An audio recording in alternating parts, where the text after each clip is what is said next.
हैं सेशन की ओरिएंटेशन। आज जस्ट आपको द गाइडेंस अबाउट के सब्जेक्ट है क्या, हमारा प्लान क्या होगा, कैसे लेके चलेंगे, सारा डिस्कस करते हैं। फिर एक दो दिनों में हमारा प्रॉपरली सब्जेक्ट स्टार्ट भी हो जाएगा। तो आई गेस आप में से आप लोगों की ये पहली अटैम्प्ट ही होगी कैफ की। इससे पहले पीआरसी दे के आए हूँ मैं, और ये आपका पहला फिज़िकल पेपर का इंटरेक्शन होगा जहाँ पे जाके आप रिटन पेपर अपना करेंगे। इससे पहले आपने सिर्फ सीबी कंप्यूटर बेस्ड एग्ज़ाम्स ही दी हैं, एमसीक्यूज़ बेस्ड। तो उसके हवाले से गाइड करते हैं। और ख़ास तौर पर ये जो आपकी दिस करंट अटैम्प्ट जो है ये बहुत ज़्यादा इंपॉर्टेंट है, बिकॉज चांसेस तो यही हैं कि इसके बाद जो अगली अटैम्प्ट होगी वो न्यू स्कीम के मुताबिक ही होगी। तो यहाँ पे जो कि आपकी जो करंट स्कीम चल रही है, इस करंट स्कीम में पेपर सिलेक्शन और पेपर का पास करना बहुत ही ज़्यादा इम्पॉर्टेंट है आपका, ताकि आपको नई स्कीम के बेनिफिट्स जो हैं वो मिल सकें। तो अमूमन अगर सवाल पूछा जाए तो कितने पेपर्स इस वक्त आपने पकड़े हैं, करंटली कितने पेपर्स देने लगे हैं? 4 पेपर।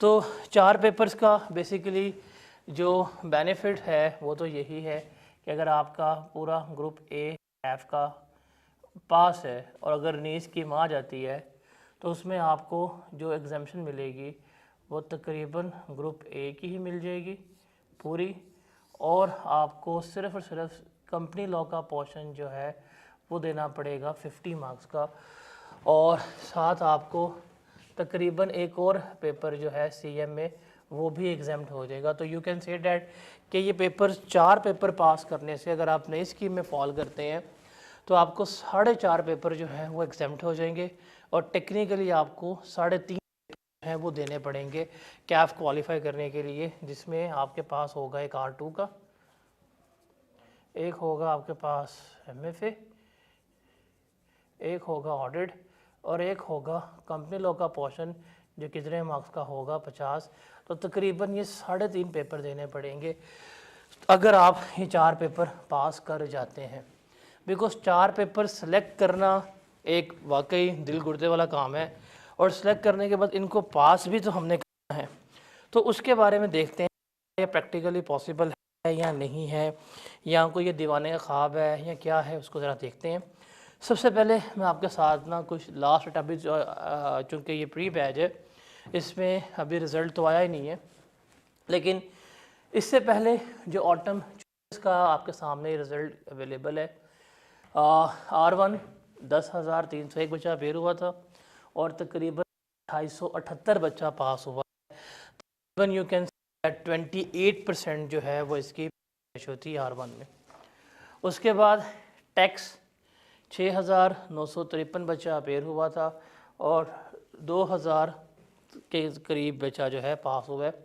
अगर आप इस सबके स्टैट्स निकालेंगे ना, सबके स्टैट्स निकालेंगे तो जो सबसे गंदा रिजल्ट है वो R1 के डाउन। नंबर 2 पे किसका आता है? दोनों मैं पढ़ाता हूँ, इसमें मेरा कसूर नहीं है, लेकिन इसके रीजंस जो है अभी हम वो आइडेंटिफाई करते हैं कि व्हाट आर द रीजंस कि इनका सबसे गंदा रिजल्ट नहीं है। पेपर सेक्शन अभी कहा कि 4 पेपर हैं, 3 पेपर हैं, व्हाटएवर जो भी हैं, तो उनको हमने पास करना है। क्या प्रैक्टिकली पॉसिबल है? क्योंकि आपने अगर 4 पेपर का डिसाइड किया या 3 का डिसाइड किया तो आपको तो बहुत लोग एडवाइस करेंगे, बहुत लोग मशवरा देंगे कि यार ये नहीं होते, हमसे तो नहीं हुए, और आपको डीमोटिवेटिंग फैक्टर्स बहुत मिलेंगे, मिस गाइड करने वाले। हम अभी उन सबको छोड़ते हैं, अभी हम ज़रा स्टैट्स के ऊपर आते हैं आई कैप के, ज़रा वो देखते हैं।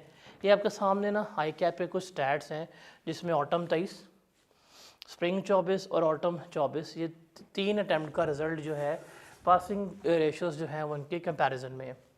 देखें ऑटम 24 में 1878 स्टूडेंट्स ने अपना जो है वो कैफ क्वालिफाई किया, स्प्रिंग 24 में 1734 थे और ऑटम 23 में 1761 थे। तो यू कैन से डैट 1761 से एक साल के बाद कहाँ पे चले गए? 1878 पे। ऑलमोस्ट 100+ बच्चों ने ज़्यादा कैफ क्वालिफाई किया एक साल के अंदर। फिर जिन बच्चों ने 5 पेपर पास किए वो कोई भी नहीं, बिकॉज प्रैक्टिकली 5 पेपर दिए जा सकते ही नहीं है, 4 पेपर मैक्सिमम बच्चे देते हैं। जिन बच्चों ने 4 पेपर पास किए ज़रा वो देखते हैं। ऑटम 23 में कितने बच्चे थे? 117। स्प्रिंग 24 में कितने हुए? 154 बढ़े हैं। और ऑटम 24 में कितने हुए हैं? 218। आप देखें 117, 218, ऑलमोस्ट 100 मज़ीद बच्चा ऐसा एक साल में आया जिसने क्या किया, 4 पेपर पास किए। तो अगर मैं आपको कहता ना नहीं आप कर सकते हैं, कर सकते हैं, कर सकते हैं, ये मैं कहता नहीं हो सकता, बहुत मुश्किल है, तो मैंने ऐसी कोई ओपिनियन बिल्ड नहीं की। मैंने आपके सामने 3 अटैम्प्ट्स के रिजल्ट शो कर दिए भाई। 4 पेपर एक साल पहले इतने बच्चों ने पास किए थे, लास्ट अटैम्प्ट में इतने बच्चों ने पास किए हैं। अभी इस अटैम्प्ट का रिजल्ट आएगा, हम देख लेंगे वहाँ पे क्या रेशो है, क्या रेशो नहीं है। फिर 3 पेपर की बात करते हैं। 3 पेपर्स कितने बच्चों ने पास किए? ऑटम 23 में 1277, 1277 बच्चों ने पास किए। स्प्रिंग 24 में 1621 बच्चों ने क्या किए, पास किए। और अब कितने हैं? तकरीबन 1700 बच्चा। कहाँ पे देखें, 1277 बच्चा था एक साल में, एक साल में कितना बच्चा हो गया? 1697। तो आप देखें कि जिन बच्चों ने 3 पेपर पास किए हैं इनकी तादाद कितनी है। अब ये जाहिर बात तो नहीं कि इन बच्चों ने 3 पेपर दिए होंगे, 3 पेपर ही पास हुए होंगे। इसमें से कितने बच्चे ऐसे होंगे जिन्होंने 4 दिए होंगे, 3 पेपर पास किए होंगे। लेकिन आप दोनों पे देखें, चलिए इसमें तो वॉल्यूम फिर भी कम है, बट ये काफ़ी अच्छा वॉल्यूम है। 1600 बच्चे का, 1700 बच्चे का तकरीबन 3 पेपर पास हुए हैं। फिर अगर 2 पेपर्स पे आते हैं, 2881, 2962 और 2843, और एक जिनका एक एक पेपर पास हुआ वो भी आपके सामने यहाँ पे गिवन है। तो चूंकि हम प्री बैच में हैं और हमारे पास टाइम जो है थोड़ा सा लंबा होता है, तो उसके पर्सपेक्टिव से देखा जाए तो as of now paper selection 3 या 4 पेपर के प्रैक्टिकली पॉसिबल है। अगर आप 3 पेपर पकड़ेंगे तो भाई 3 पेपर भी 1700 बच्चों ने पास किए। 4 पेपर पकड़ा तो वो भी बच्चों ने पास किया है। हाँ, थोड़ा सा मुश्किल है, time management is the basic thing. लेकिन आपको ये स्टैट शो करने का मकसद ये था कि आपके सामने ये आई कैप के ऑफिशियल स्टैट्स हैं कि भाईजान पेपर 4 भी पास होते हैं, पेपर 3 भी पास होते हैं, पेपर 2 भी पास होते हैं और पेपर 1 भी पास होता है। नो इट डिपेंड्स कि आप कैसे कैरी करते हैं, किस तरह से लेके नहीं चलते, उसको देखते हैं। देखिए आप लोग की मैं अगर आपको कोई चीज़ गाइड करूँगा, मैं अपने मेंटेलिटी के हिसाब से बताऊँगा कि मेरी क्या स्ट्रेंथ है, मेरी क्या वीकनेसेस हैं। आपकी अपनी स्ट्रेंथ होगी, आपकी अपनी स्ट्रेंथ होंगी, आपकी अपनी स्ट्रेंथ होंगी, आपकी अपनी वीकनेसेस हैं, हर एक की अपनी स्ट्रेंथ अपनी वीकनेसेस हैं। लेकिन अगर हम जेनेरिकली हैं ना, ओवर द पास्ट जितने स्टूडेंट्स से मिला, पढ़ा के ये वो, और इस सब्जेक्ट पे तो my students got a merit certificate, ये जो सब्जेक्ट है इसमें my student got a merit certificate. तो उनके अगर सारी ओपिनियन लूँ, तो अगर हम थोड़ा सा आएँ, आप लोग सिर्फ यही सुनते आए होंगे कि सीए में ना पढ़ना बहुत पड़ता है, 15-15 घंटे, 12-12 घंटे पढ़ना पड़ता है। और पढ़ पढ़ के अगर 4 पेपर पकड़ने हैं तो पढ़ पढ़ के तो पागल हो जाता है इंसान। ऐसे ही है। मैं भी बच्चों से कहता हूँ जिनके लास्ट टाइम में 4 पेपर पास हुए हैं, हमारे अपने कॉलेज के हैं, अपने स्टूडेंट्स ही हैं, मैंने टेक्स कार में मेरे से पढ़ा था, मैं उनको बुलाऊंगा अगर आए तो, क्योंकि बच्चा कहाँ आता है सुन पास होने के बाद। दे विल गाइड यू कि यार सीए में ज़्यादा पढ़ना is not the conclusive evidence कि आपका पेपर पास होगा। सीए में रोज़ पढ़ना इज़ द सबूत कि आपका पेपर जो है पास हो जाएगा। Let's break down. हम 4 की बात, आपने 4 पढ़े हैं, पकड़ ली हैं, तो जिसमें से आपके पास आ जाएगा FR1, जिसमें आपके पास आ जाएगा टैक्स, जिसमें आपके पास आ जाएगा बिजनेस लॉ, और जिसमें आपके पास आ जाएगा CMA। ये 4 सब्जेक्ट्स हैं। हम इनकी अगर हम बात करते हैं, देखें अगर मैं इनकी रैंकिंग करूं, R1 एक लेंथी और प्रैक्टिस वाला पेपर है, ठीक है। टेक्स्ट जो है एक, इसमें भी आपको प्रैक्टिस जो है वो रिक्वायर। बी लॉ जो है आपका एक medium base paper, theoretical paper है, और CMA भी जो है वो आपका एक लेंथी पेपर है, और इसमें भी आपको काफ़ी ज़्यादा प्रैक्टिस जो है वो रिक्वायर है। लेट्स ब्रेक डाउन दिस कि अगर आपने 4 पेपर पकड़े हैं तो हम देखते हैं कि आपके पास तो दिन में कितने घंटे हैं, आपके पास 24 घंटे हैं, मेरे पास भी 24 घंटे हैं। लेकिन आप लोग क्या होते हैं, सारे के सारे फुल टाइम स्टूडेंट्स हैं, पढ़ने के अलावा कोई काम नहीं है सिवाय रील स्क्रॉल करने का। और कोई काम नहीं है।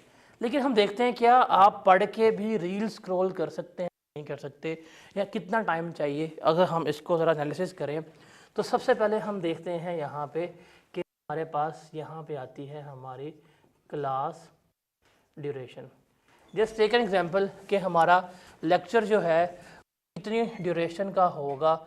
हम सबसे पहले जो है वो इसको देखते हैं। सबसे पहले जस्ट टेक एन एग्जांपल, मैं अपनी बात करता हूँ कि मैं चूँकि 2 सब्जेक्ट पढ़ा रहा हूँ, तो R1 जो है फॉर एग्जांपल मेरी क्लास ड्यूरेशन जो है वो 1 घंटे 15 मिनट की है। टेक्स्ट भी तकरीबन जो है वो हमारा 1 घंटे 15 मिनट का ही लेक्चर है। बी लॉ अमूमन जो है वो कितने का होता है आपका, 1 घंटे का होता है। और CMA को भी हम 1.5 घंटा कर लें, चले हम इसको ले लेते हैं, ये है। ये मैंने R1 और टेक्स्ट अपने ही पर्सपेक्टिव से लिखे हैं, बिकॉज मैं 1 घंटे 15 मिनट ही पढ़ाता हूँ। चले हम इसको थोड़ा सा जेनेरिक कर लेते हैं, हम इसको भी 1.5 घंटा कर लेते हैं। लेकिन टेक्स्ट तो 1.25 घंटे से ऊपर का सब्जेक्ट है ही नहीं कभी भी। ये है आपकी क्लास ड्यूरेशन एक दिन में। एक दिन में अगर आप 4 लेक्चर्स लेते हैं तो टोटल और कितने बनते हैं आपके, 1 2 3 4 5, तकरीबन ये बनेगा 5 घंटे 15 मिनट की आपकी क्या बनेंगी, क्लासेस बनेंगी। ऐसे ही है, इससे ज़्यादा क्लासेस नहीं हो सकती। ये 5 घंटे 15 मिनट की क्लासेस का मतलब वो है कि भाई आपने पढ़ना है। अब इस 5 घंटे 15 मिनट में क्लास में आना जाना, क्लास स्टार्ट हो रही है बंद हो रही है, वो आपके 35-40 मिनट वो भी ज़ाया होने हैं बीच में। तो इफ़ेक्टिवली आप तकरीबन 4.5 घंटे ही क्लास रूम में बैठ के पढ़ेंगे, या 4.25 घंटे। ऐसे ही है, ऐसे ही है। इस घंटे में से हमारे 5 घंटे हमने यहाँ पे निकाल दिए। ये तो आपने क्लास में पढ़ लिया। अब भाई क्लास में पढ़ने के बाद आपने जाके होमवर्क भी तो करना है, आपने जाके होमवर्क भी करना है, आपने जाके याद भी करना है, आपने जाके रिवाइज भी करना है। बिकॉज क्लास लेके इधर बैठ लिया सुन लिया पेपर पास तो नहीं होगा। You have to go, you have to practise, you have to learn, you have to revise, you have to remind the things. Practice करेंगे तब भी होगा ना। अब हम आते हैं होम बेस कितनी है। मैं आपको अब बताता हूँ भाई, R1 की अगर क्लास 1.5 घंटे की है ना, मैं आपको रिटर्न लिख के दे देता हूँ। सिर्फ क्लास वर्क को जाके आप एज अ होमवर्क कर लो ना, आपका पेपर पास हो जाता है। तो आपको R1 के लिए भी मैक्सिमम सेल्फ स्टडी के ऊपर, ये जो आपको घर में पढ़ना है, कितने घंटे चाहिए, 1 घंटा 15 मिनट। टेक्स्ट में आपको कितना चाहिए, सिर्फ 1 घंटा चाहिए। आपको बीलॉ में कितना चाहिए, 1 घंटा चाहिए। ये मैक्सिमम बता रहा हूँ, इससे ऊपर कोई नहीं पढ़ता। और आपको CMA में कितना चाहिए, CMA में 1 घंटा 15 मिनट चाहिए। तो टोटल आपको सेल्फ स्टडी में कितने चाहिए होंगे, 4.5 घंटे चाहिए होंगे। डन हो गया भाई। आपके पास ये 24 घंटे हैं, इस 24 में 5 घंटे वो हो गए, 4.5 घंटे ये हो गए। जो 10 घंटे कर लेते हैं, आना जाना भी आपका, ट्रैवलिंग भी डाल ली, सब कुछ करके 10 घंटे निकाल दिए। आपके पास स्टिल लाइफ में कितने आवर्स पड़े, 14 ईयर्स। ये सिर्फ और सिर्फ क्या है, आपकी इफ़ेक्टिव टाइम मैनेजमेंट है। आप किस तरह से अपने टाइम को प्रायोरिटाइज करते हैं, किस तरह से मैनेज करते हैं।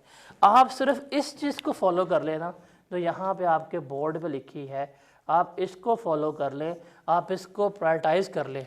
भाई मैं आपको रिटर्न लिख के देता हूँ, you will enjoy your study.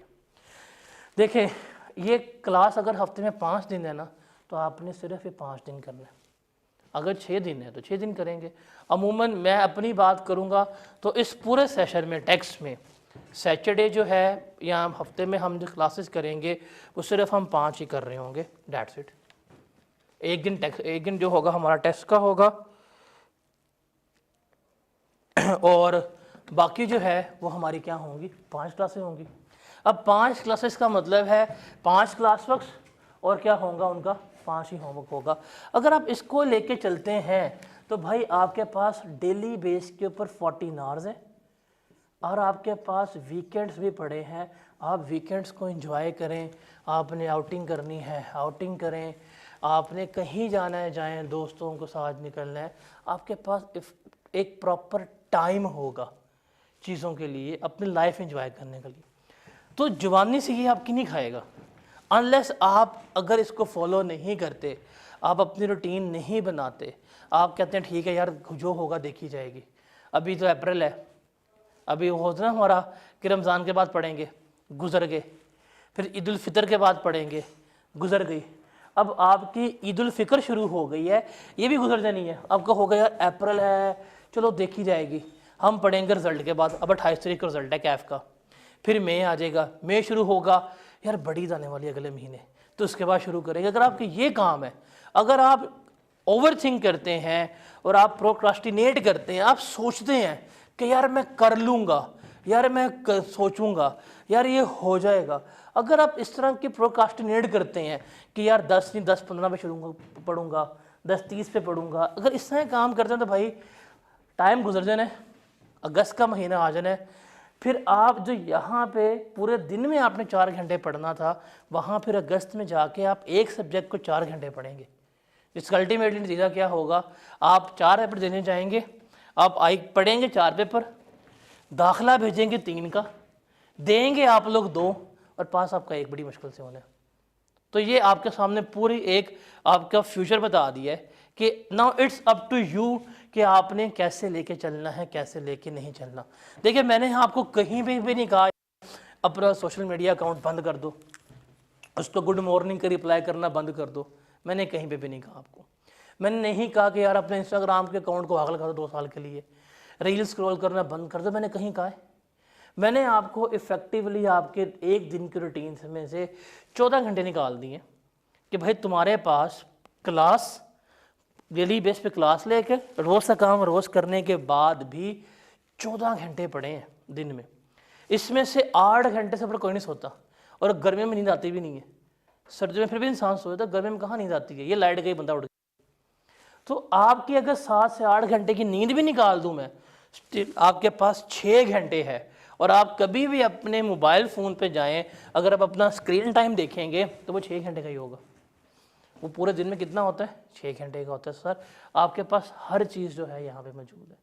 तो ये सिर्फ आपने क्या करना है, अपने आप को प्रायोरिटाइज़ करना है। और ये सिर्फ क्यों समझा रहा हूँ, बिकॉज का प्लान किस चीज़ का है, यहाँ पे है। तो देखिए मैंने ये नहीं कहा कि 4 पेपर देना बड़ा मुश्किल है, मैंने ये भी नहीं कहा कि 4 पेपर देना बड़ा आसान है। मैंने आपके सामने स्टैट भी रख दी है कि भाई इतने बच्चों ने पास की हैं, और मैंने आपको तरीक़ेकार भी बता दिया है कि 4 पेपर का मतलब ये कभी भी नहीं है, कतअन नहीं है कि आप लोग चिल्ले काटना शुरू कर दें और आप लोग पढ़ पढ़ के पागल हो गए, लंबी दाढ़ियाँ हो गई हैं, बालों में जुएँ पड़ गई हैं, ना घर से निकलते हैं, ऐसा कुछ भी नहीं है। अपनी लाइफ में इंजॉय करें लेकिन पढ़ें। आप अगर रोज़ का काम रोज़ करेंगे ना, आपके 4 पेपर पास हो जाएंगे। आप नहीं करेंगे, आपको क्या होगा, सफ़र कर रहे होंगे। तो दिस इज़ द थिंग जो आपको ऑप्ट करनी पड़ेगी डे 1 से। ये वो आपकी रूटीन है जो क्या करनी पड़ेगी, आपको ऑप्ट करनी पड़ेगी। आप करेंगे, आपके लिए क्या होगी, आसानी होगी।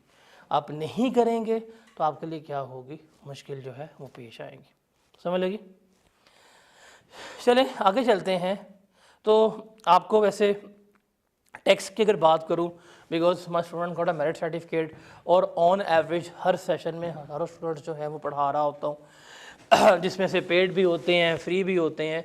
अभी लास्ट सेशन में मैंने अपना एक नियर पीयर के ऊपर स्मार्ट बैच जो है फ्री किया हुआ था, तो उसमें तकरीबन 5,500 बच्चा टेक्स्ट में इनरोल था, 10 एक कोर्स के अंदर। R1 में तकरीबन 3,000 बच्चे इनरोल थे। तो इतना एक्सपीरियंस है कि टेक्स्ट में कि आप मुझे कह सकते हैं कि जो बात कहूँगा वो आपके लिए हरफ आखिर हो सकती है। तो पेपर पास करने हैं, पेपर पास करें कैसे, वो सारा कुछ करवाना मेरे काम है। आपको बुक जो है हम PDF में शेयर कर देंगे, और बुक चूँकि प्रिंटिंग में जा भी चुकी है, नया एडिशन, वो भी कोई 10 दिनों में आ जाएगा। You can buy that. तब तक वो जो हमने जो पढ़ना है उसके मैं कोशिश करूँगा एक चैप्टर के हैंडआउट्स जो है मैं रखवा लूँ, उसका आपको पढ़ने की ज़रूरत नहीं होगी। PDF में बुक भी होगी। अगर आप बुक बाय नहीं करना चाहते तो आप ई-बुक से वहाँ पढ़ सकते हैं, बट आप बाय करना चाहें आप कर सकते हैं। उस बुक्स में हर चीज़ जो है आपको अवेलेबल मिलेगी। आपको समरीज़, आपको उर्दू में एक्सप्लेनेशंस जो हैं वो उसमें मिलेंगी, आपको समरी शीट्स हो गए, आपको फार्मूलाज हो गए, एक्रोनिम्स हो गए, फॉर्मेट्स हो गए, सब कुछ मैं करवाऊंगा क्लास में। जो एक आपकी प्रैक्टिस होती है वो करवाई जाएगी। उसके अलावा हमारे हर वीक में टेस्ट भी होंगे जो आपने क्या करने होंगे, देने होंगे। हम उससे आगे चलते हैं। हमारे लिए जो सबसे इम्पॉर्टेंट एरिया है, जो सबसे इम्पॉर्टेंट चीज़ है, वो समझना है कि हमारा टेक्स्ट का सिलेबस क्या है। सिलेबस क्या है, हमने पेपर में कैसे लेके चलना है और कौन सा ग्रेड आएगा, कैसे आएगा, उसको हमने ज़रा यहाँ पर समझना है। तो देखिए, टेक्स्ट का सिलेबस जो है ना, वो ये 3 ग्रेड्स में डिवाइडेड है। ग्रेड ए, ग्रेड बी और ग्रेड सी। आप लोग पीआरसी करके आए होंगे, आप लोगों ने एडोबी भी पढ़ी होगी, आप लोगों ने इकोनॉमिक्स भी पढ़ी होगी। वहाँ पे आपने कुछ जगह पर डिस्कस किया होगा कैनन्स ऑफ टैक्सेशन क्या होते हैं, आपने ऑब्जेक्टिव्स ऑफ टैक्स पढ़े होंगे एक जगह पे, आपने डायरेक्ट और इनडायरेक्ट टैक्स पढ़ा होगा, पढ़ के आए होंगे। ये वो चैप्टर है जो आपका यहाँ पे आता है, बिल्कुल जो पीआरसी में पढ़ के आए थे वही चैप्टर आपको मिलता है। कुछ आपको एक थोड़े डिस्कस करेंगे एथिक्स के बारे में, और कुछ कॉन्स्टिट्यूशनल प्रोविज़न के आईने पाकिस्तान का कहता है, हुकूमती मामले किस तरह चलते हैं, बजट किस तरह पास होता है, उसके बारे में डिस्कस करेंगे। ये एक ग्रेड है।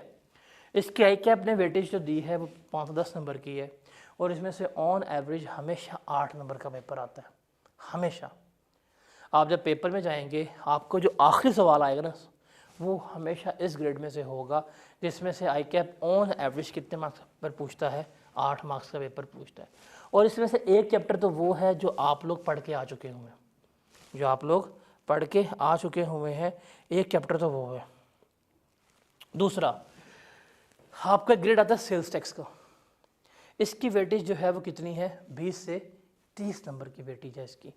और इसमें से भी ऑन एवरेज जो है वो कितना आएगा आपको, 28 नंबर का पेपर जो है वो एग्जामिनर भाई साहब ऑन एवरेज पूछेगा आपको, और ये कंफर्म आता ही आता है। जब आपको पता है 28 नंबर यहाँ से कंफर्म आने हैं, 8 नंबर यहाँ से कंफर्म आने हैं, तो अगर ये दो अच्छे आपके लिए तैयार हो जाए ना, तो 36 नंबर है। इस 36 में से अगर 30 भी आ जाए ना आपके, तो पेपर पास है। बिकॉज जो सबसे बड़ा एरिया है वो हमारा किसका होता है, इनकम टैक्स का। इसकी वेटेज जो है वो 60 से 70 मार्क्स की है। और इसमें एक आता है स्पेसिफिक चैप्टर, उसका नाम है इनकम फ्रॉम बिजनेस, उसमें से आता है 20 नंबर का। तो मतलब 28 नंबर अगर आपको यहाँ पे, 8 ये कितने हो गए 36, और 20 नंबर का एक सवाल आएगा बिजनेस का, कितने हो गए 56।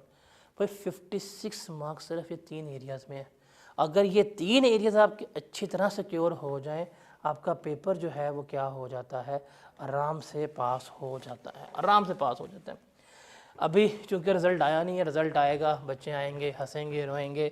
जो बच्चे फेल होंगे ना टैक्स की, अगर मैं ख़ास तौर पर बात करूँ, स्पेसिफिकली अगर मैं टैक्स की ही बात करूं, तो टैक्स में जो बच्चा फेल होगा, आप कभी भी अगर उससे पूछेंगे कि यार तुम फेल क्यों हुए हो, तुम्हें कौन सी चीज़ नहीं आती थी, वो आपको हमेशा एक ही चीज़ कहेगा, हमेशा, यार मेरा सेल टैक्स वीक था, यार मेरा बिज़नेस जो है वो नहीं आता था मुझे। मैं अगर 100 बच्चे फेल हुए हैं ना, 100 में से 99 बच्चे जो है उनमें से या तो किसी का सेल्स टैक्स वीक होगा, या किसी का क्या होगा, इनकम फ्रॉम बिजनेस वीक होगा। और ये आज डे 1 है, हमारा पहली क्लास है, जहाँ पे आपको इस सब्जेक्ट की ABC भी नहीं पता कि सब्जेक्ट क्या है, चैप्टर क्या है, करना कैसे है, पेपर स्ट्रक्चर क्या है। मैं आपको डे 1 पे बता रहा हूँ भाईजान, सेल्स टैक्स और बिजनेस, ये अगर आपका फिंगर टिप्स पे हो गया, आपका पेपर पास है। और अगर ये आपका फिंगर टिप्स पे ना हुआ, अगर आपने इसको सही तरह से ना किया, आपका पेपर क्या हो जाएगा, फेल हो जाएगा। और जब आपको डे 1 पे पता है, जब आपको डे 1 पे पता है कि यार इसमें ये सीन होना है, आपका इतना पेपर ही आना है, तो फिर इसके ऊपर क्या रिस्क लेना बनता है इंसान का। एक सेकेंड,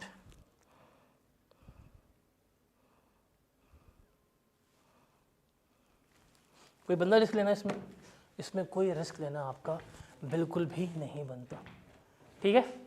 तो डे 1 पे बता रहा हूँ, अगर आपका सेल टैक्स वीक है ना, तो अपने पैसे रोज़ के सेव करना शुरू कर देना, ताकि आपको अगली अटैम्प्ट में टैक्स का पेपर दोबारा देना पड़े। या अगर आपका बिज़नेस वीक है तो आपको क्या करना पड़ेगा, ये काम करना पड़ेगा। अब ज़रा हम स्ट्रक्चर की बात करते हैं, हमारा पेपर स्ट्रक्चर है क्या। देखें आपको जो पेपर में क्वेश्चंस आएंगे ना, वो 7 से 8 सवाल जो है वो पेपर में आपको आएंगे। टेक्स्ट का पेपर ना बड़ा यूनिक पेपर है, बड़ा यूनिक पेपर है पूरे कैफ की सीरीज़ में। देखिए आप अगर बात करेंगे ना FAR1 की, FA1 में भाई बड़ी सिंपल सी बात है, उसने आपको कह दिया कि ये आपका पेपर जो है वो सारा न्यूमेरिकल बेस्ड है, तो इसमें आपको सारी जो है वो क्या आनी है, कैलकुलेशन आनी है, आपको पता है। अगर हम बात करें बिज़नेस लॉ की, तो आपको पता है कि बिज़नेस लॉ में सारा क्या आना है, थ्योरी आनी है। अगर आप बात करें CMA की, तो ये भी क्या आना है, आपका सारा न्यूमेरिकल बेस्ड पेपर ही आना है। तो ये बड़ा क्लियर है। ये ज़रा है ना टेक्स्ट का पेपर, वो ऐसा नहीं है। टेक्स्ट का पेपर न्यूमेरिकल भी है और क्या है, थ्योरेटिकल भी है। कैसे, ज़रा हम इसको देखते हैं। देखिए टेक्स्ट के पेपर में कितने सवाल आने हैं, 7 से 8, मिनिमम 7 होते हैं, मैक्सिमम कितने होते हैं, 8 सवाल होते हैं। जो क्वेश्चन नंबर 8 होगा ना आपका, क्वेश्चन नंबर 8, ये पार्ट A में होगा और पार्ट B में होगा, और ये आपका किस में से आएगा, जो ग्रिड A है उसमें से आ रहा होगा, जो भी हमने डिस्कस की, जो बेसिक्स वाला सारा ग्रिड था उसमें से आएगा। ये प्योर थ्योरेटिकल एरिया होता है, जिसमें से वो हमसे कितने मार्क्स का पूछता है, 8 नंबर का ये पेपर पूछता है। ठीक हो गया। फिर क्वेश्चन नंबर 5 और क्वेश्चन नंबर 6 और क्वेश्चन नंबर 7 जो होगा, ये वो आएगा आपका सेल्स टैक्स में से। ये किस में से आएगा, ये आपका आएगा सेल्स टैक्स में से, जिसमें से ये जो क्वेश्चन नंबर 6 अमूमन होता है, ये आपका सेल्स टैक्स का न्यूमेरिकल होता है, और ये तकरीबन ऑन एवरेज में लिख रहा हूँ, अप्स एंड डाउन होते हैं, ये 16 मार्क्स का आता है। कितने मार्क्स का आता है ये, ऑन एवरेज 16 मार्क्स का जो है वो आपको ऑन एवरेज यहाँ पे मिल रहा होता है। और जो क्वेश्चन नंबर 7 होगा, ये पार्ट्स में होगा, part number A, part number B में होगा, और ये होगा सेल्स टैक्स का थ्योरेटिकल बेस पेपर होगा, और तकरीबन ये आपका 12 मार्क्स का थ्योरेटिकल पेपर आ रहा होगा। इसका मतलब सेल्स टैक्स में से उसने आपसे कितने मार्क्स पूछने हैं, 28 नंबर जो है वो उसने पूछने हैं। क्लियर है। इसके बाद आपका सबसे बड़ा एरिया आएगा, वो किसका होगा, इनकम टैक्स का। किसका होगा, इनकम टैक्स का। तकरीबन इसकी वेटेज जो है वो 70 मार्क्स के दरमियान नहीं होती है इसकी वेटेज। अब इसमें से अगर आप देखें तो इसमें जो क्वेश्चन नंबर 1 होगा ना आपका, ये एक न्यूमेरिकल बेस्ड क्वेश्चन होगा, लॉन्ग न्यूमेरिकल, जो ऑन एवरेज 15 मार्क्स का होता है। फिर आपको एक इसमें से क्वेश्चन मिलता है 5, अमूमन आजकल 5 ही पूछ रहा है, जो होगा आपका इनकम फ्रॉम बिजनेस से, ये तकरीबन आपके पास होगा 20 मार्क्स का। डन हो गया। इसके आपको 3 क्वेश्चन और पूछे, नंबर यू कंसीडर 2, 3, 4। इसमें से आपको एक जो है वो थ्योरेटिकल मिल जाएगा, एक आपको वो शॉर्ट, 2 थ्योरेटिकल मिलेंगे बेसिकली, और एक आपसे शॉर्ट कैलकुलेशन जो है वो रहा हो। ये आपका पेपर का ना पूरा स्ट्रक्चर है। अगर आप इसको सम अप करेंगे ना, तो देखें 20 नंबर का ये न्यूमेरिकल है, ये कितने हो गए, 35 कितने हो, 51 हो गए, और यहाँ पे शॉर्ट भी तकरीबन 10 नंबर का शॉर्ट आपके से डैट आपका 60% पेपर जो है वो टैक्स का वो क्या होगा, न्यूमेरिकल बेस्ड होगा। 40% पेपर जो है वो आपका क्या होगा, थ्योरेटिकल बेस्ड होगा। तो यही आई कैप की है। जैसे अगर हम बात करें जो आपकी ऑटम 24 की अटैम्प्ट थी, उसमें 70 मार्क्स तक के न्यूमेरिकल आए हुए थे। इससे पहले एक आपकी अटैम्प्ट आई थी स्प्रिंग 22 की, उसमें न्यूमेरिकल 57 मार्क्स के थे, 57 मार्क्स के थे। लेकिन ये आपका एक बेंचमार्क पेपर की डिवीज़न है कि सर 60% पेपर आपका न्यूमेरिकल बेस्ड आना है और 40% क्या होना है, आपका ये पेपर थ्योरेटिकल बेस्ड होना है। अब क्या R1 में देखेंगे क्या है, न्यूमेरिकल है। आप बीलो में देखेंगे क्या है, थ्योरी है। आप देखेंगे सीएमए में क्या है, न्यूमेरिकल। ये क्या है वाहिद, जो आपका न्यूमेरिकल बेस्ड भी है, जो आपका क्या होगा, थ्योरेटिकल बेस्ड भी होगा। अब देखें, अगर आपका ये स्ट्रॉन्ग है और ये वीक है, पेपर पास होगा? नहीं। आपका ये स्ट्रॉन्ग है, ये वीक है, पास होगा? नहीं। क्या करना पड़ेगा, चलने पड़ेंगे। क्या करने, दोनों ही लेके चलने पड़ेंगे, दोनों ही कैरी करने पड़ेंगे। ये न्यूमेरिकल्स है ना, ये वाले, इसकी श्योरिटी मैं ले लेता हूँ आपसे। मैं आपको इसमें इतनी ट्रिक्स बता दूंगा, इतना मैं आपको कैपेबल कर दूंगा कि अगर ये 20 वेरी मार्क्स इसमें से सिक्योर कर लेंगे। मैं आपको हर न्यूमेरिकल में इस कर दूंगा शॉर्टकट, स्मार्ट वर्किंग से, कि आप 60 से 70% मार्क्स जो हैं वो हर न्यूमेरिकल में क्या कर लेंगे, इजीली सिक्योर कर लेंगे। लेकिन न्यूमेरिकल तो होने रूल्स से हैं, तो रूल्स याद कहाँ से होंगे, जब आप थ्योरी जो है वो क्या करेंगे, याद करेंगे। आपका बुक आएगी, बुक में आपको काफ़ी हेल्प भी हो जाएगी, जिसमें एक्रोनिम समरीज लिखी होंगी, लेकिन ये आपने याद करना होगा। अगर मैं थ्योरेटिकल भी करूँ ना, तो हमारे पास दो तरह के थ्योरेटिकल क्वेश्चन आते हैं। एक होते हैं एप्लीकेशन बेस्ड, क्या होते हैं, एप्लीकेशन बेस्ड, जिसको हम कहते हैं केस स्टडीज़। और एक होते हैं हमारे पास नॉलेज बेस, इसको हम क्या कहते हैं, रट्टा। ये 100 मार्क्स के पेपर में ना, 100 मार्क्स में आपको मुश्किल जो मिलने रट्टे वाला, वो 10 मार्क्स का मिलना। बाकी आपका 30 मार्क्स जो है, या 30% जो है, वो केस स्टडी बेस होते हैं। तो एक और मिथ मैं ब्रेक कर दूंगा, मैं आपको बता भी दूंगा पूरे सिलेबस में, भाई टेक्स्ट में रट्टा भी नहीं है। रट्टे का मतलब होता है वर्ड टू वर्ड याद करना। आप समझे, आप उसको अपनी वर्डिंग में लिखो, आपको मार्क्स पूरे मिल जाते हैं। एप्लीकेशन है, आप वकील नहीं बन रहे, आपने लॉ को रिप्रोड्यूस नहीं करना, आपने करना क्या है, आपने बस जाके अप्लाई करना है, उनको बताना कि इस तरह होते लेकर चल होते हैं। Is that clear? इसको बोर्ड पे रखो भी यार ज़रा, इसको ज़रा आप नोट डाउन करना है, पेपर का स्ट्रक्चर कर लें, फिर हम आगे मूव करते हैं।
तो लगा पता कि टेक्स्ट बेसिकली है क्या, और इसको हमने डीबग किया कि भाई पेपर जो है वो इस तरह से है।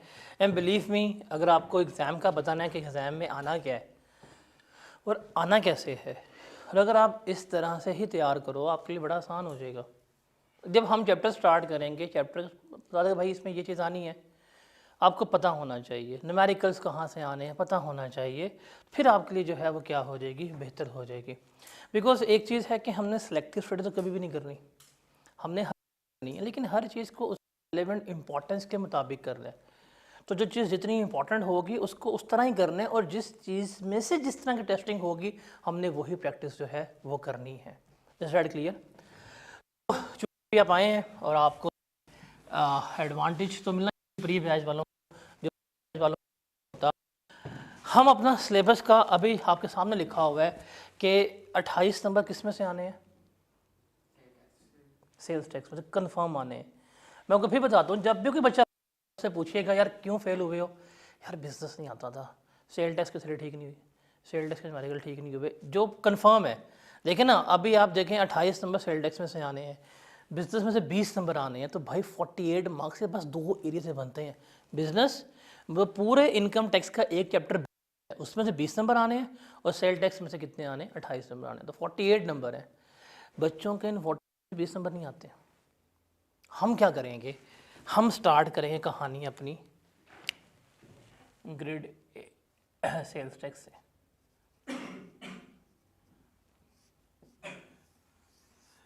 हम कहानी कैसे करेंगे स्टार्ट, सेल्स टैक्स से, और हमारा तकरीबन 10th में तक इंशाल्लाह हमारा सेल्स टैक्स जो है वो 100% जो है वो क्या हो जाएगा, कंप्लीट हो जाएगा इंशाल्लाह।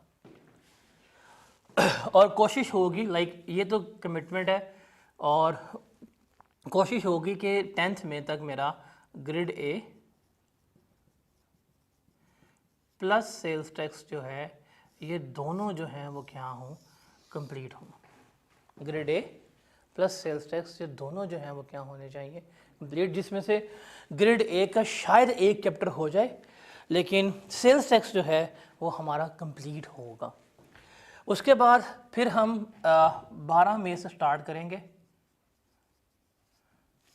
12 मई से तकरीबन हमारे पास चलेगा अराउंड 15 जुलाई।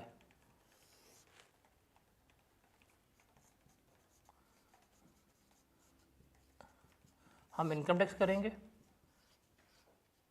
डेट इज़ 100%, ठीक है।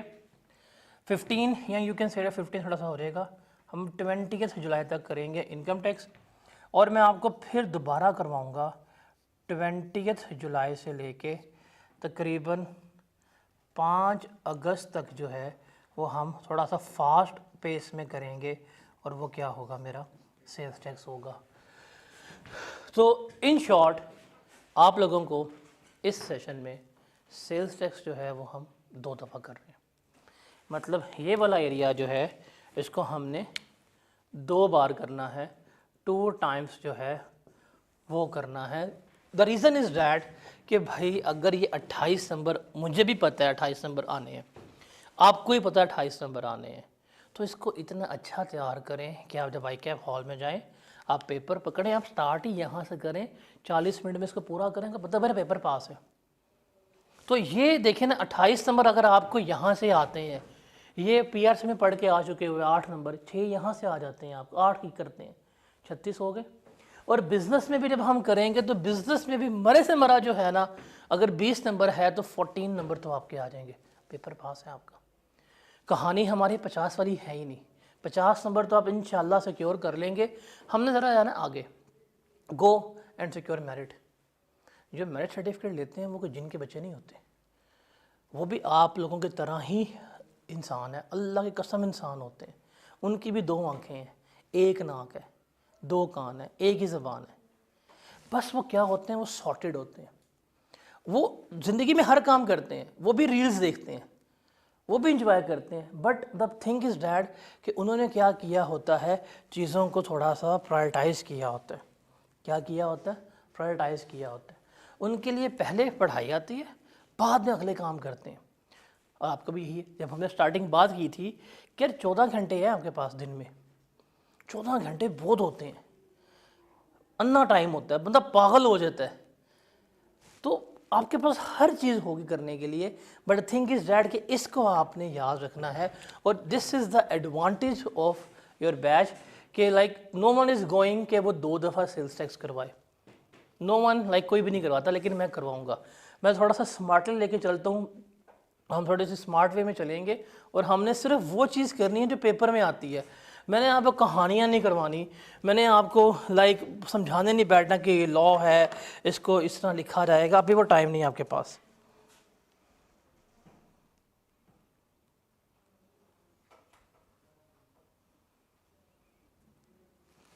ठीक है, तो हम सिर्फ वो करेंगे जो पेपर के लिए इंपॉर्टेंट है। मेरे लिए क्या है, पेपर पास करना इंपॉर्टेंट है, तो टैक्स का पेपर जो है वो आपका इंशाल्लाह पास हो जाएगा, जस्ट आपने फॉलो करना है।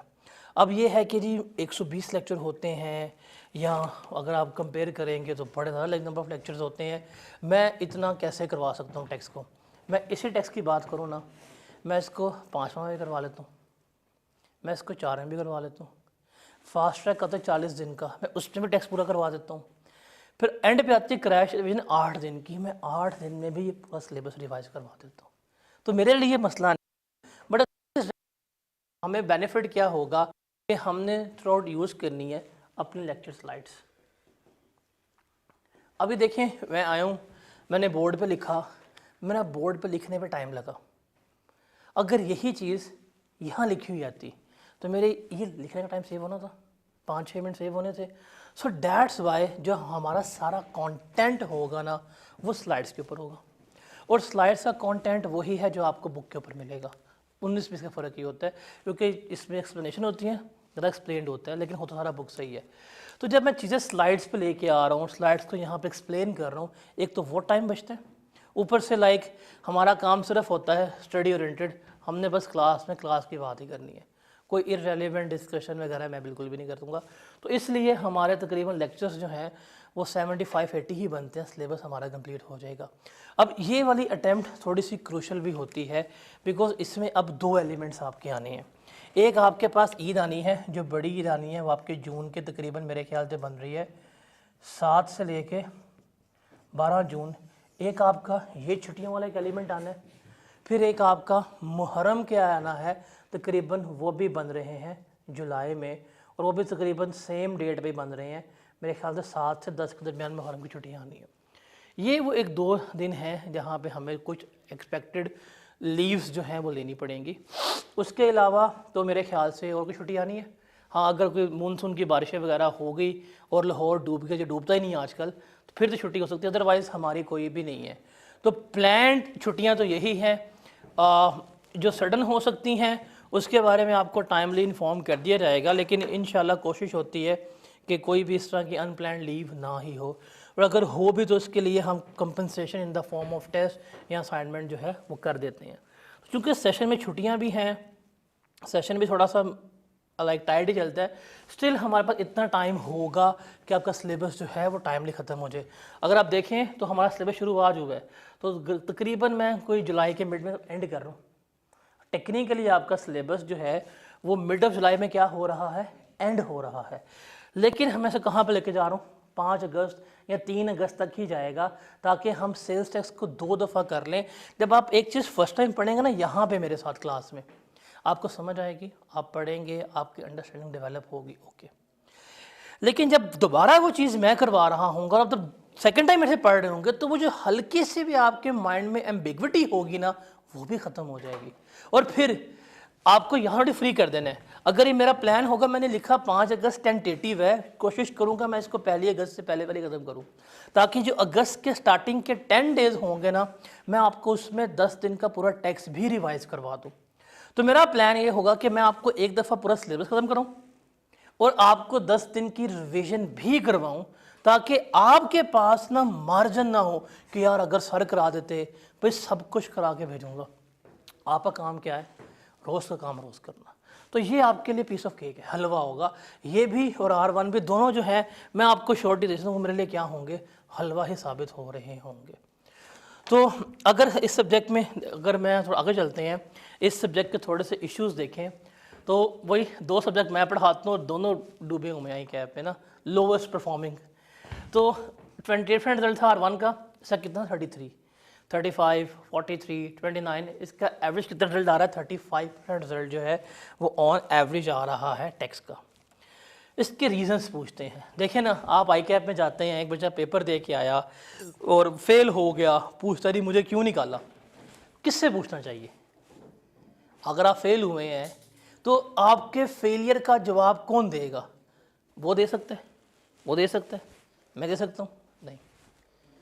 2 लोग जानते हैं, एक वो जो फेल हुआ है, उससे पता है कि मैंने कौन सी करतूतें घोली हैं जिसकी वजह से मैं फेल हूँ, और एक वो जिसने फेल किया। इन 2 के अलावा कोई नहीं जानता, साफ सीधी बात है।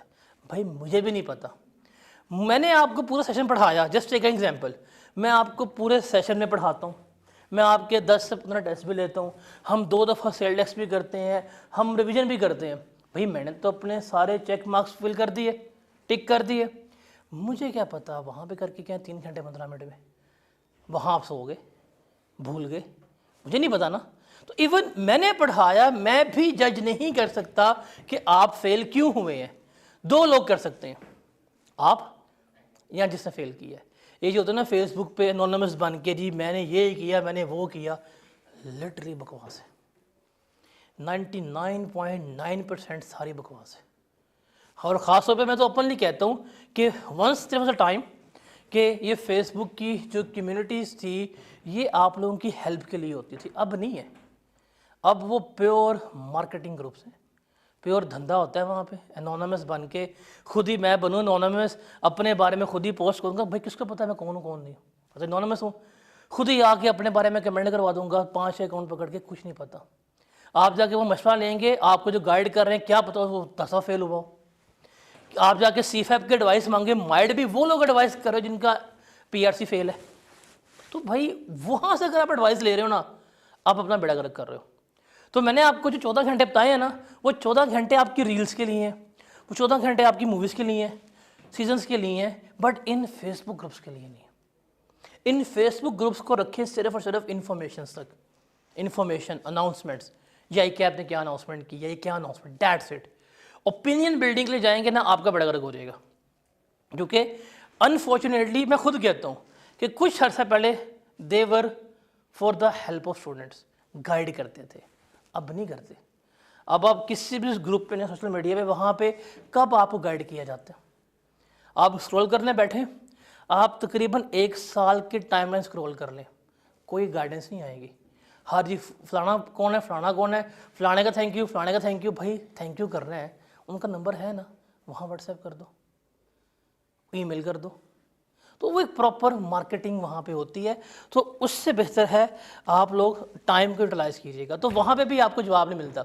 अभी रिजल्ट आएगा, अभी पीआरसी का रिजल्ट होगा चंद दिनों में। कब रिजल्ट है पीआरसी का?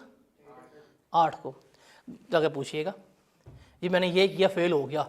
आएंगे 1000 मशवरे, जी उससे पढ़ते नहीं होना था फेल, क्यों? उससे पेपर चेक करना था बैठ के, उससे क्यों नहीं पढ़ा, फेल नहीं होना था।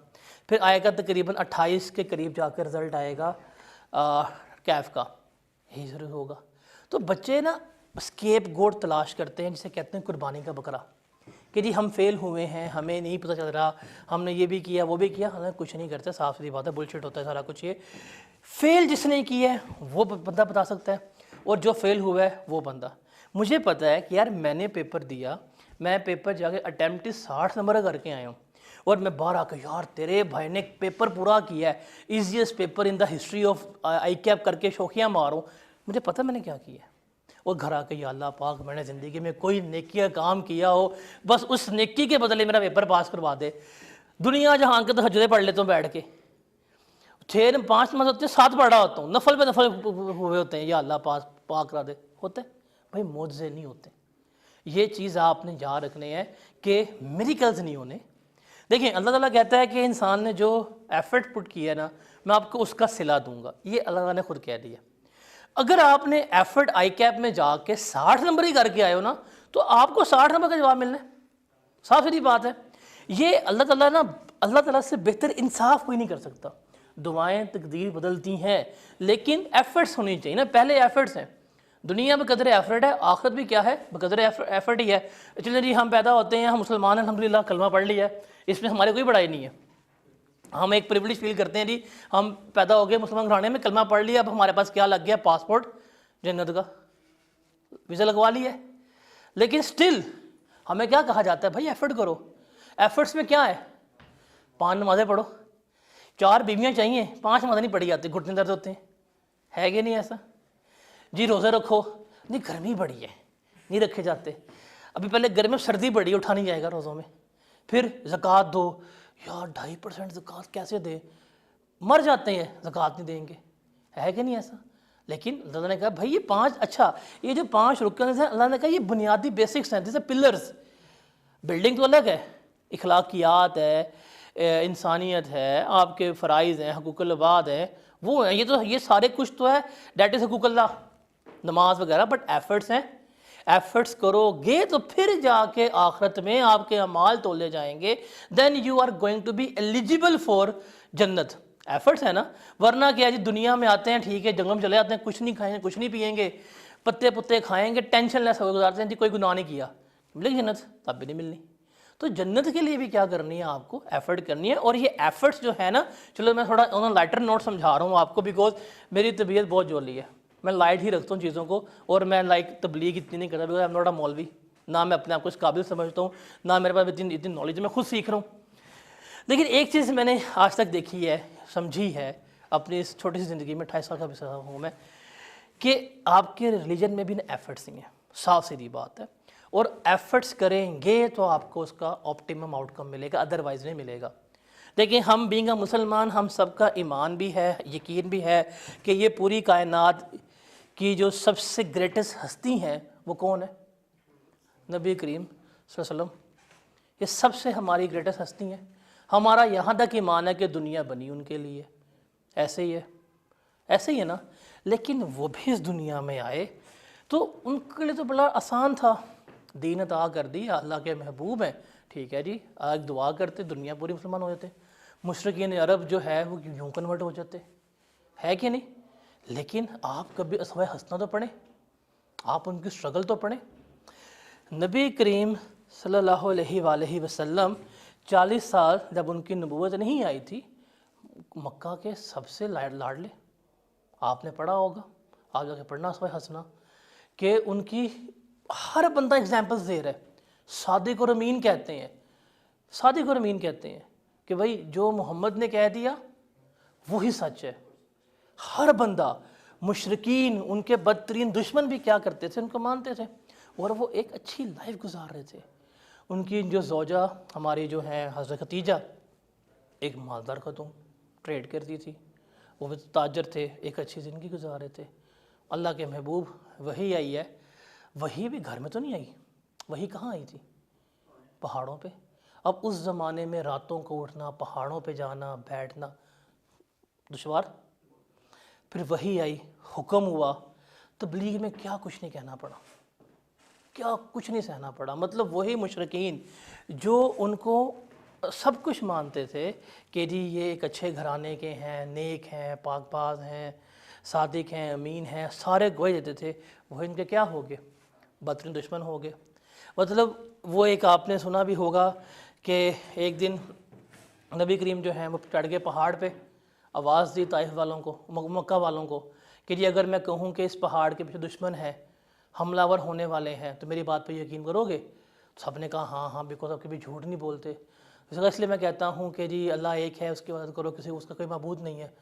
क्या हुआ था, मुझे उनका वो चाचा था अबू जहल या अबू लहब था, उसने कितना कुछ नहीं कहा, कितना कुछ किया। ताइफ में गए, लोगों ने पत्थर बरसाए, ठीक है, इतनी स्ट्रगल की, इतनी स्ट्रगल की। तकरीबन 40वें साल पर मिली नबूवत, 61 में जाके फ़तह मक्का हुआ, फिर कहीं जाके 20 साल लगे, फिर जाके जब फ़तह मक्का हुआ, इस्लाम आया, ये और वो हुआ। तो एक उनकी अगर आप अस्वाए हंसना देखते हैं ना, एक तो हमारा रिलीजियस पर्सपेक्टिव है जी, हमें उन्होंने बताया कि जी अल्लाह एक है, मैं अल्लाह का रसूल हूँ, मेरी बात अल्लाह की बात की जाए, ये ठीक है, हमें एक अल्लाह पे ईमान लेके आए, हमें आखिरत का बताया, जज़ा का बताया, जहन्नम जन्नत क्या सब कुछ बताया, इखलाकियात का बताया, सब कुछ बताया, दीन क्या है, दुनिया का वजूद क्या है, सब कुछ बताया, दुनिया क्यों बनाएगी, सारा कुछ गाइड किया। लेकिन उनकी इस एक अस्वा का ना एक पर्सपेक्टिव है स्ट्रगल का। आप देखें कि उन्होंने एफर्ट्स कितनी की थी इस दीन को आवाम तक पहुंचाने के लिए, हिजरत की, घर बार छोड़ा, माल छोड़ा, कंफर्ट जो है ना, कंफर्ट जोन ख़त्म हुआ उनका, फिर जाके वो हस्ती जिसके लिए दुनिया बनी है उनको कामयाबी दी। तो ये एक लेसन है इसमें भी, क्या कि आपको एफर्ट्स करनी पड़ेंगी, फिर जाके क्या मिलेगी, आपको डिज़ायर्ड आउटकम मिलेगी। और ये आपको लेसन किसने दिया है? हमें हमारा जो रिलीजन है वो भी लेसन देता है कि यार you have to do efforts, आपको मेहनत करनी पड़ेगी।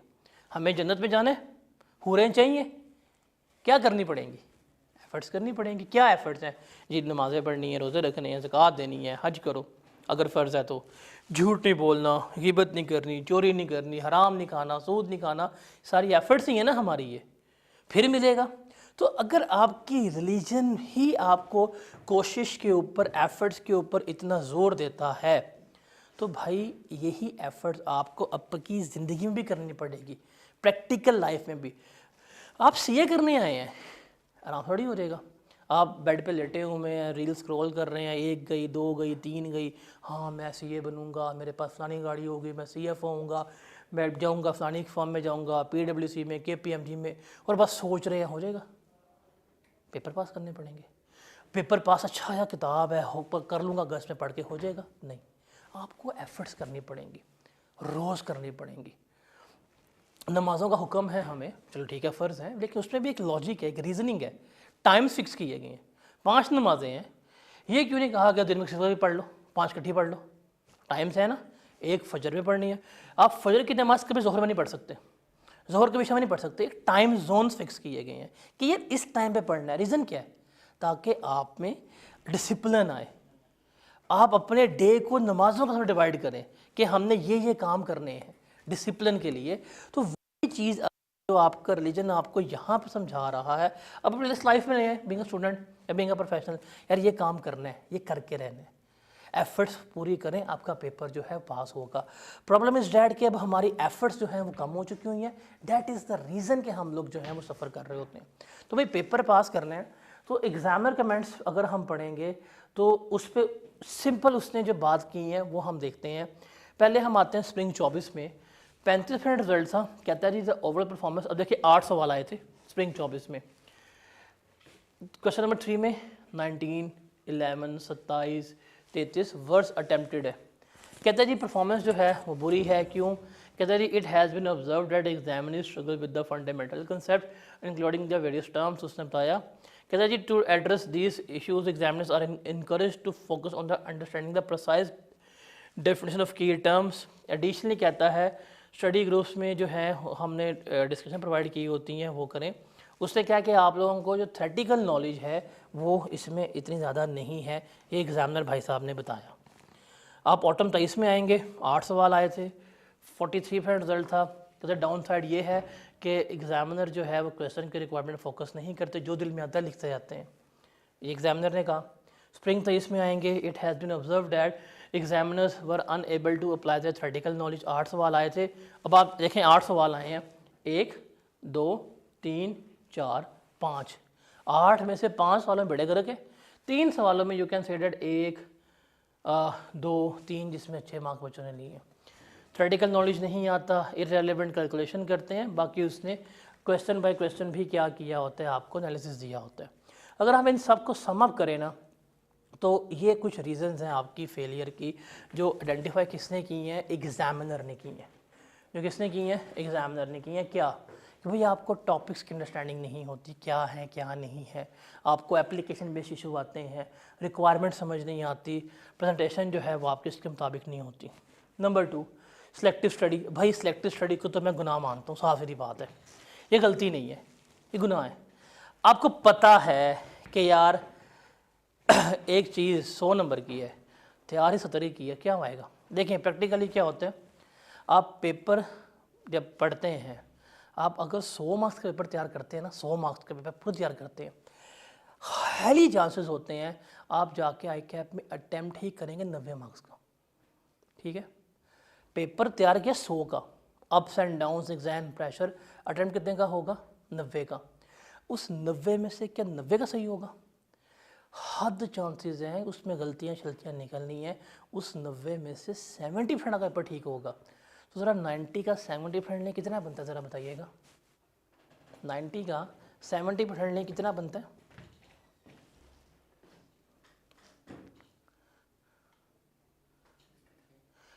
तो भाई अगर आप 100 मार्क्स का पेपर तैयार करते हैं, जो आपका 90 का अटैम्प्ट कहीं जाके होगा, उसमें से जब आपका चेक होगा, गलतियां निकलेंगी, तो आपके 63 मार्क्स आने हैं। ठीक है, ये एक बेंचमार्क है, बिकॉज 90 करके 90 नहीं आने वाले, ये आपको ही पता है, मुझे ही पता है, हम इतने आइंस्टाइन नहीं है। अब आप खुद सोचें, एक बंदे ने पेपर ही 80 मार्क्स का किया, अटेम्प्ट कितने किया? 80 मार्क्स का। 80 मार्क्स का तो पेपर करके आया वो, 80 में से अगर उसके 70% ठीक रहेंगे, कितने नंबर आएंगे? कम होते रहेंगे। ये 52 है, ये 48 वाले होते निकलते हैं अप एंड डाउन करके। तो आप अगर आपकी सिलेक्टिव स्टडी है, आपने पूरा पेपर नहीं किया, पूरा पेपर तैयार नहीं किया, सर आपके मार्क्स लूज होंगे। और जब आप सिलेक्टिव स्टडी करते हैं तो आप गेम पहले हार जाते हैं, क्योंकि फिर आपके पता माइंड में क्या होगा, यार ये सवाल ना, ये सवाल ना, सवाल ना है। फिर जब आप घर से निकलेंगे, एग्ज़ाम हॉल जाएंगे ना, तो घर से निकल के एग्ज़ाम हॉल तक आपके माइंड में टेंशन होगी, यार ये सवाल ना है, यार ये सवाल ना है। आपके माइंड में कॉन्स्टेंटली क्या होगा, इस टॉपिक से सवाल ना आए।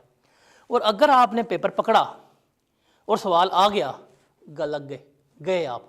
क्यों? फिर आपको उस वक्त आपका दिमाग काम नहीं करेगा। जस्ट एक एग्जांपल, आपने एक टॉपिक छोड़ दिया, 8 नंबर का था, और सवाल उसी में से आ गया, आपको वो 8 नंबर नहीं आते। लेकिन अगर आपको 92 मार्क्स का पेपर आता है, लेकिन वो आपको इतना हिट करेगा मेंटली तौर के ऊपर कि आप भूल जाएंगे कि आपको 92 मार्क्स का पेपर आता है। आप क्या टेंशन लेंगे? 8 वाले लेंगे। और सिलेक्टिव स्टडी तो फिर हमने करनी ही नहीं है, but this is the main reason. फिर टाइम मैनेजमेंट प्रॉपर नहीं होते, सवाल नहीं होता। एक बेंच मार्क है आपके पास, 1 मार्क सिक्योर करने के लिए ना आई कैप में 1.8 मिनट है। अगर 10 नंबर का सवाल है तो वो 18 मिनट में होना चाहिए। अगर 20 नंबर का तो कितने में होना चाहिए? 36 में होना चाहिए। भाई अगर एक सवाल 10 नंबर का आया है, 18 मिनट पूरे हो गए, छोड़ दो। आप किसी एक क्वेश्चन के ऊपर एडिशनल टाइम नहीं लगा सकते, एक्स्ट्रा टाइम नहीं लगा सकते। ये चीज़ आपने याद रखनी है। Got it. फिर कंसेप्ट रिटेन नहीं रहते, सिलेबस प्रॉपर्ली तैयार नहीं होता, आई कैप की तैयारी नहीं करते, कुछ एरिया से बहुत प्रैक्टिस कर लेते हैं, कुछ एरिया से प्रैक्टिस की ही नहीं जाती। तो ये सारे कुछ रीजंस जो हैं वो इसने हमें बताई हैं, और हम इनको ओवरकम कैसे करेंगे तो भाईजान ये मैं आपको बता देता हूँ। ये जो रीजंस हैं इनको ओवरकम कैसे करना है और मेरा रोल क्या होगा वो मैं आपको बता देता हूँ। देखिए, पहला है था कि आपको टॉपिक की समझ नहीं आती, तो हम हर टॉपिक को पढ़ेंगे, हम हर टॉपिक का उसकी शॉर्ट एग्जांपल्स करेंगे, जितने अवेलेबल क्वेश्चंस हुए वो करेंगे, एग्जामिनर कमेंट्स पढ़ेंगे, जहाँ जहाँ पे सवाल उसकी ग्रिप लेके आएंगे। मेरा रोल क्या भाई, नोट्स मैं दूंगा, किताब के पास होगी, उसमें समरीज सब कुछ अवेलेबल होगा, तो आपके लिए प्रॉब्लम नहीं होगी। सिलेक्टिव स्टडी बिल्कुल भी नहीं करेंगे, हम पूरा सिलेबस करेंगे। मैंने ये इसलिए लिखा हुआ है ताकि हमें ये पता है हमने करना सब कुछ है। अब कुछ टॉपिक बहुत इंपॉर्टेंट है, कुछ टॉपिक लीस्ट इंपॉर्टेंट है। जो लीस्ट इंपॉर्टेंट है हम उस पर टाइम कम लगाएंगे, बट लगाएंगे लाजमी। और जो मोस्ट इंपॉर्टेंट है हम उस पर टाइम क्या करेंगे, ज़्यादा लगाएंगे। फिर टाइम मैनेजमेंट, इसका भाई आपका टेस्ट बाकायदा लिए जाएंगे। आप सिर्फ पास पेपर पर रिलाई करते हैं ऐसा नहीं है, आपको एडिशनल असाइनमेंट्स करवाई जाएंगी, आप वो करेंगे, आपको लग समझ जाएंगी। और आपकी बुक जो आपको मिलेगी उस बुक में भी आप देखेंगे उसमें कुछ सवाल होंगे जहाँ मैंशनड है कि वो CFEP के सवाल है, CFEP 5 के है, ताकि आप थोड़े से एडवांस क्वेश्चंस भी करें, ताकि आपका विजन जो है ब्रॉड हो और आपको अनसीन क्वेश्चंस करने आए। असाइनमेंट्स भी अनसीन होंगी और कुछ हम सवाल क्लास में किसे करेंगे CFEP बेस भी कर रहे होंगे। उसके अलावा आपके पास टॉपिक जो है वो माइंड में नहीं रहता, आपको पास हर चैप्टर की समरीज जो है वो होंगी। बुक में हर चैप्टर के एंड के ऊपर क्या है उसकी समरीज मौजूद है, 1 पेजर की आप पढ़ेंगे, चैप्टर पूरा जो है आपका रिकॉल हो जाएगा। सिलेबस हम आई कैप के मुताबिक करेंगे, इसलिए मैंने आपको पहले लिख दिया भाई ये सिलेबस है, ये उसकी ग्रेड है, इसके मुताबिक ही हम क्या करेंगे, लेकर चल रहे होंगे। पेपर को हम प्लान करेंगे प्रॉपर्ली, टेस्टिंग सिस्टम होगा और हम हर एरिया की सफिशेंट प्रैक्टिस भी कर रहे होंगे। So that is the thing, जो उसने हमें मिस्टेक्स हाईलाइट की हैं हम उनको क्या कर सकते हैं, ओवरकम कर सकते हैं। तो ये कुछ टेक्निक्स हैं ये जो आपने करनी है कि सिलेक्टिव स्टडी कभी भी नहीं करनी, कम से कम 1 घंटा लाजमी पढ़ना है रोज़ का। ये हर सब्जेक्ट में चेप दें आप पकड़ के, आखिरी महीना अगस्त का रिविजन्स के लिए। उसके अलावा टेस्ट में देने हैं भाई, टेस्ट में तुम्हें आता है 1 सवाल दे दो, टेस्ट में बैठना इज इंपॉर्टेंट। 5 सवाल आए तुम्हें 1 आता है कर दो, कुछ नहीं होता। टेस्ट ना देना इज नॉट ऑप्शन, टेस्ट देना लाजमी, ठीक है। उसके अलावा आपको हर चीज़ मिलेगी इसके अंदर ना, दुनिया जहाँ डाटा पड़ा होता है, आप हर चीज़ कंसल्ट करेंगे, कन्फ्यूजन है खासतौर पर इस पेपर में जहाँ पे आपने डिस्कशन करनी होती है, लॉ है, इंटरप्रिटेशंस है, यहाँ पे कन्फ्यूजन आपको रहेगी। और हर एक से मशवरा नहीं लेना। फेसबुक के ग्रुप्स जो है ना मशवरों के लिए वो अवॉइड कीजिएगा, इंजॉय के लिए अपने पास रखिएगा ताकि आपकी ज़िंदगी जो है वो आसान रहे। So that was all about our first session, introduction session के टेक्स्ट है क्या, लेके चलना है और कैसे हम इसको कैरी आउट कर रहे होंगे। तो मैंने आपको बता दिया है, हम स्टार्ट करेंगे सेल्स टैक्स से। पहले हम कल एक चैप्टर करेंगे, बेसिक्स का चैप्टर जो होता है, जो PRC में पढ़ के आ चुके होते हैं, हम उसको डिस्कस करेंगे। तो मंडे से हम स्टार्ट करेंगे किसको, फिर सेल्स टैक्स को स्टार्ट कर रहे होंगे प्रॉपर्ली, सेल्स टैक्स क्या है क्या नहीं है, और सेल्स टैक्स फिर इनकम टैक्स, फिर हम क्या करेंगे दोबारा इसको सेल्स टैक्स जो है अपना करेंगे ताकि हमारी तैयारी जो है इतनी अच्छी हो जाए। बुक मैं 1-2 दिनों में, मंडे तक मैं बुक PDF में शेयर कर दूंगा आपके साथ, ग्रुप में आपको लगा दूंगा, और 10-15 डेज़ में प्रिंटेड फॉर्म में बुक भी आपकी आ जाएगी, आप उसको बाय कर लीजिएगा। ठीक है जी, इंशाल्लाह। यही हाँ, नहीं थोड़े 10-15 मिनट अर्ली छोड़ देंगे।